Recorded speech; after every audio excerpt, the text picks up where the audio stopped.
Hai, coba lagi sama aku Doi Cisande. Aduh, kesetrum. Bentar guys, kenapa kesetrum laptop saya nih? Hai, coba lagi sama aku Doi Cisande. Di video hari ini saya pakai selimut ya, karena memang hari ini hujan, cuacanya dingin, jadi saya butuh kehangatan dari selimut ini. Jadi hari ini aku mau ngebahas tentang kasus kriminal yang terjadi di era kerajaan, yang mana kerajaannya ini berasal dari kerajaan bangsawan Hungaria, yaitu kasusnya Elizabeth Bathory. Dia ini dinobatkan sebagai wanita terkejam di dunia karena dalam waktu 20 tahun dia ini sudah membunuh sebanyak 650 gadis muda. Dia ini juga dijuluki sebagai wanita vampir karena setelah dia membunuh semua gadis-gadis ini, dia mengambil darah mereka lalu dipakai buat mandi. Jadi si Elizabeth ini mandi darah. Nah, hal ini dia lakukan atas hasutan dari ajaran satanisme, Nah, kalau misalkan kalian mau tahu sebenarnya apa sih alasan detailnya dia tuh sampai melakukan itu, sampai membunuh, terus mereka itu diambil darahnya sampai dijadiin buat mandi. Nah, kalian mau tahu kan? Kalau kalian mau tahu gimana cerita lengkapnya, langsung aja kita mulai videonya. Let's go. Jangan lupa, sebelum kalian mulai, kalau kalian baru di channel ini, selamat datang dan aku ucapkan terima kasih sudah nonton video ini. Dan kalau kalian belum subscribe dulu baru nonton. Nggak apa-apa lah ya, ini dikit lagi channel udah mau 1000 subscriber guys. Ayo dong bantu aku untuk terus berkembang dengan channel ini dari dukungan kalian, oke? Jadi yaudah langsung aja kita mulai ke videonya, let's go.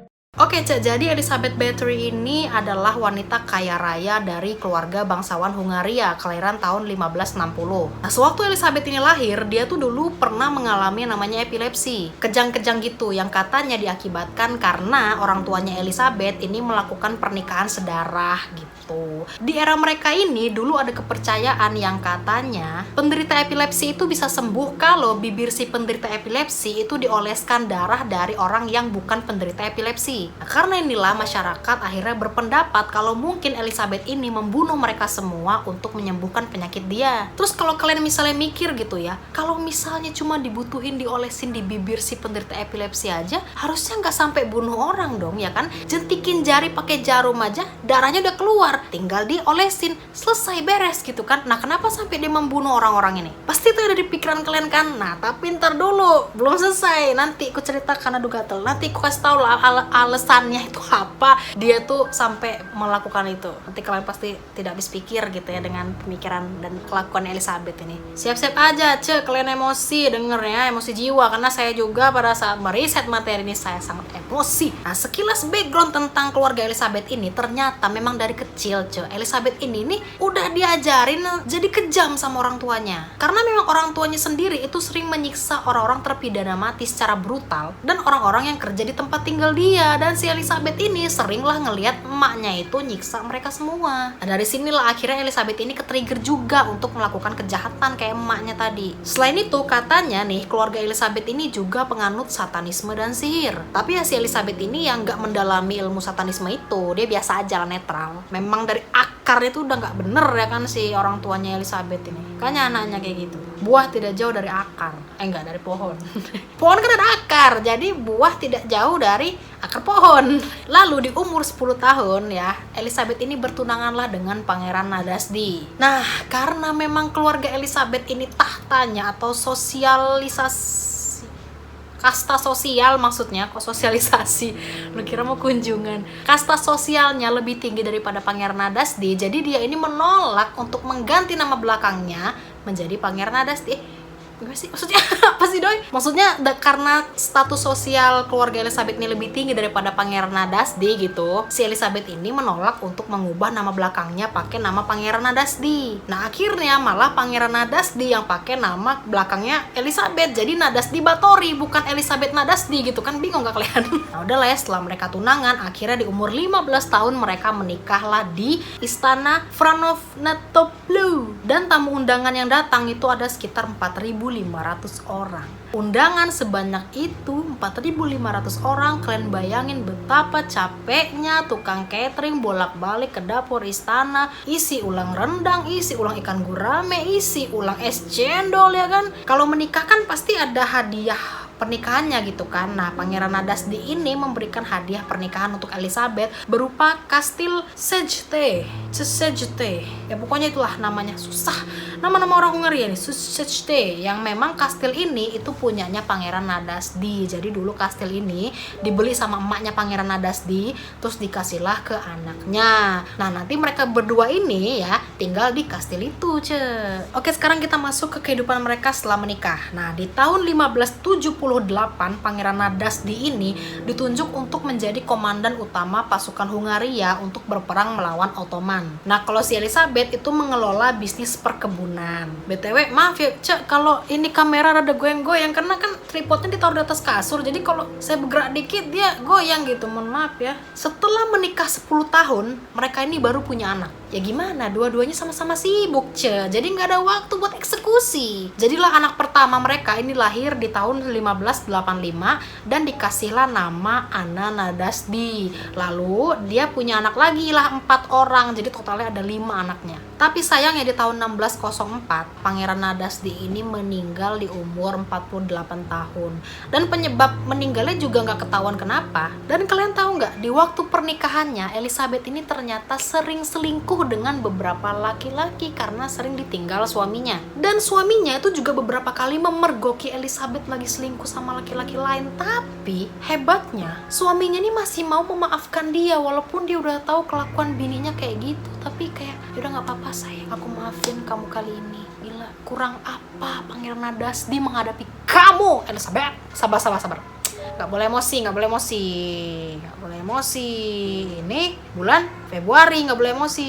Kenapa emang bulan Februari nggak boleh emosi? Nggak jelas lu deh, heran deh. Ternyata ada alasan lain kenapa Elizabeth ini selingkuh dengan laki-laki lain, karena dia merasa dia itu wanita yang paling cantik. Istilahnya kayak, siapa sih laki-laki yang nggak mau sama gua gitu kan? Gua kan cantik, manis gitu kan, rupawan. Elizabeth, maksudnya bukan gua. Jangan serang saya di kolom komentar, tolong. Udah gitu, dia juga punya kebiasaan selalu mengagumi kecantikannya dan juga memuji dirinya sendiri. Jadi narsistik lah. Para pelayannya juga ya sering gitu kan melihat kelakuan si Elizabeth yang selalu narsis itu. Tapi kan yang namanya ibu beranak 5 ya, pastilah semakin bertambahnya umur, pasti adalah mukanya berubah gitu kan. Ada keriputnya, mukanya semakin tua, walaupun memang itu lumrah terjadi. Tapi Elizabeth ini tetap tidak terima dengan kondisi itu. Dia nggak mau ada satupun keriput yang nempel di muka dia. Dia maunya selalu cantik, mulus, tanpa pori-pori. Mana ada lah. Keriput itu pasti ada. Walaupun di skincare ini at least berkurang lah gitu ya. Nggak sebanyak orang yang nggak pakai skincare gitu loh. Jadi ceritanya si Elizabeth ini galau lah gitu kan dengan hal itu. Dia tuh pengen selalu kelihatan awet muda gitu kan. Gimana caranya? Gimana bisa gitu kan. Dan akhirnya kegalauan si Elizabeth ini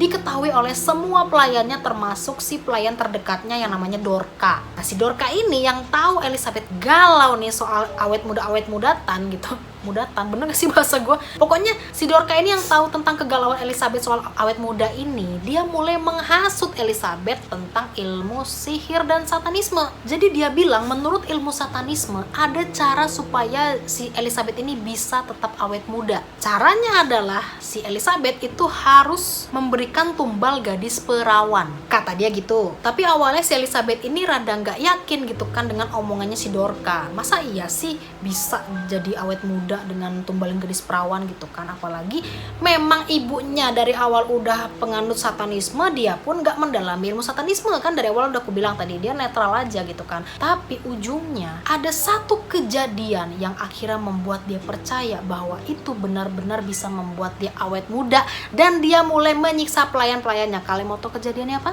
Jadi ceritanya ada salah satu pelayannya Elizabeth yang masih muda, masih gadis gitu ya, lagi menyisir rambutnya si Elizabeth. Nah, anak ini tidak sengaja menarik rambutnya Elizabeth lumayan keras. Marahlah si Elizabeth ini kan, dan akhirnya si anak itu digamparlah sama dia sampai hidungnya berdarah dan darahnya itu nempel di tangannya Elizabeth. Si Dorca yang ada di situ pada saat itu, yang lihat di tangannya Elizabeth ada darahnya, dia bilang gini, nah itu di tangan kamu ada darah anak itu, cobalah kamu isep. Dan entah gimana caranya ketika dia sudah menghisap darah anak itu, dia kelihatan awet muda. Dari sinilah dia mulai kecanduan darah gadis perawan. karena hal itu sudah terbukti, akhirnya si Elizabeth ini mulailah menyiksa semua pelayan-pelayan dia yang masih gadis-gadis, dibantu sama Dorka dan juga 2 pelayan lainnya. Jadi semua pelayan-pelayan dia yang masih gadis-gadis itu dihabisi semua sama dia. Tapi cara dia itu nggak langsung yang pakai metode membunuh gitu loh, Ce. Jadi sebelum mereka ini dibunuh, mereka ini disiksa dulu, dicambuk terus digantung di atas bak mandi. Lalu urat nadi mereka itu dipotong sampai darahnya menetes, dan kalian tahu si Elizabeth ada di bawahnya di dalam bak mandi berendam darah mereka. Kalian bayangin ya, jadi Elizabeth nih, dia di bathtub ya, anggaplah kita di bathtub apa di ember hitam gak tau pokoknya si Elizabeth lagi ada di berendam gitu ya, di tempat gitu ya, anggaplah bak mandi gitu ya. Masa ya keluarga kerajaan berendam di bak hitam, bak ember plastik itu nggak mungkin. Jadi anggap lagi nih, kita bayangkan situasinya ya, jadi ada si Elizabeth lagi duduk gitu ya, lagi berendam di bak mandi, dan di atas dia itu adalah semua gadis-gadis korban-korban yang sedang digantung, dan posisinya tangan mereka ini meneteskan darah tes dari atas ya, ditetesin darah, meneteskan darah, dan si Elizabeth itu lagi di bawah lagi mandi cantik. Awet muda, awet muda, awet muda. Begitu, Cak. Bisa kalian bayangin gak sih, kayak astaga, ngeri banget. Sabar. Orang sabar, AdSense-nya gede. Kata siapa?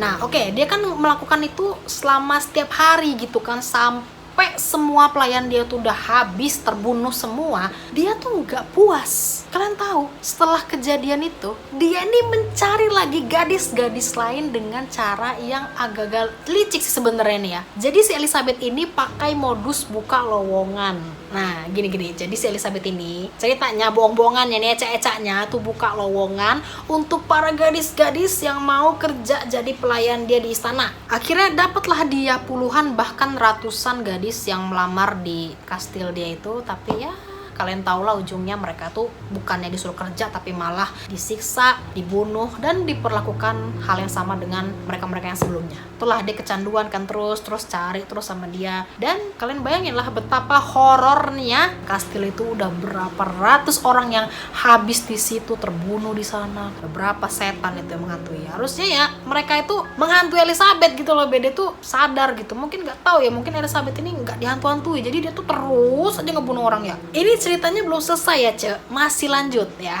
Kan tadi dia udah buka lowongan ya kan, ratusan gadis dia dapat. Belum puas dia dengan hal itu, Ce, masih dia cari lagi gadis-gadis lain. Jadi setelah gadis-gadis itu sudah habis nih ya dari lowongan dia tadi itu, dia cari lagi gadis-gadis, tapi bukan dengan cara buka lowongan. Dia menculik gadis-gadis bangsawan rendahan. Yang dia culik kan adalah gadis-gadis bangsawan rendahan gitu kan. Ya pastilah raja-raja mereka ini kan pada curiga gitu kan. Loh, pada kemana ini anak-anak gadis-gadis ini, kok pada hilang? Tapi ternyata di antara mereka ada salah satu gadis yang berhasil kabur dan melaporkan hal ini ke pihak berwenang. Dari situlah mulai kasus ini terungkap. Akhirnya digeledahlah kastilnya si Elizabeth ini, dan yang menggeledah waktu itu adalah sepupunya Elizabeth dan juga para pasukan tentara. Digeledah semuanya, seluruh kastil dilihat semua sampai ke basement juga diperiksa, dan betapa terkejutnya mereka melihat ada banyak jasad yang tergeletak di dalam sana. Bahkan ada juga yang masih sekarat dengan posisi badan itu tergantung dan tangannya tersayat sampai darah itu netes terus. Dan mereka juga menemukan ada sebuah ruangan yang ternyata di dalam sana itu masih banyak gadis-gadis yang menunggu giliran antrian untuk dibunuh. Dan setelah ditelusuri ternyata Elizabeth ini membunuh sebanyak 650 gadis. Gila, nggak 600.